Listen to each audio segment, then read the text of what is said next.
র্যাবের নাম ও পোশাক পরিবর্তনের সিদ্ধান্ত নিয়েছে সরকার। সংস্থাটির নতুন নাম হবে স্পেশাল ইন্টারভেনশন ফোর্স বা এসআইএফ। দুপুরে সচিবালয়ে আয়োজিত ব্রিফিংয়ে এমন তথ্য জানান স্বরাষ্ট্র উপদেষ্টা জাহাঙ্গীর আলম চৌধুরী। এ সময় তিনি জানান, জননিরাপত্তায় নিয়োজিত পুলিশের এই বিশেষ বাহিনীর পোশাকেও পরিবর্তনের সিদ্ধান্ত নিয়েছে সরকার।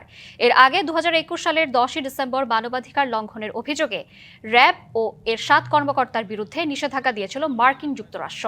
বিগত আওয়ামী লীগ আমলে পুলিশের এ বিশেষ বাহিনীর বিরুদ্ধে গুম খুন সহ সাধারণ মানুষকে নির্যাতনের অভিযোগ এনেছে গুম কমিশনও। এমন পরিস্থিতিতে বাহিনীটিকে ঢেলে সাজানোর দাবি উঠে বিভিন্ন মহল থেকে। 2004 সালের 26শে মার্চ গঠিত হয় পুলিশের বিশেষায়িত বাহিনী র্যাব। আওয়ামী লীগ আমলে নানা অপরাধে জড়িয়ে পড়ার অভিযোগে এখন সংস্থাটিকে পুনর্গঠনের উদ্যোগ নিল অন্তর্বর্তী সরকার।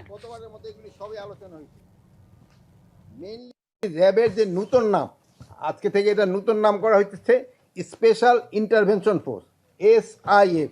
মাননীয় প্রধান উপদেষ্টা এটা অনুমোদন দিয়েছে, কতগুলি ডিরেকশন দিয়ে দিয়েছে, ওইগুলিও ইনকর্পোরেট করে একটা আদেশ জারি করব। পোশাক অলরেডি পরিবর্তন করে আপনাকে কিন্তু একবার দেখানো হয়েছিল।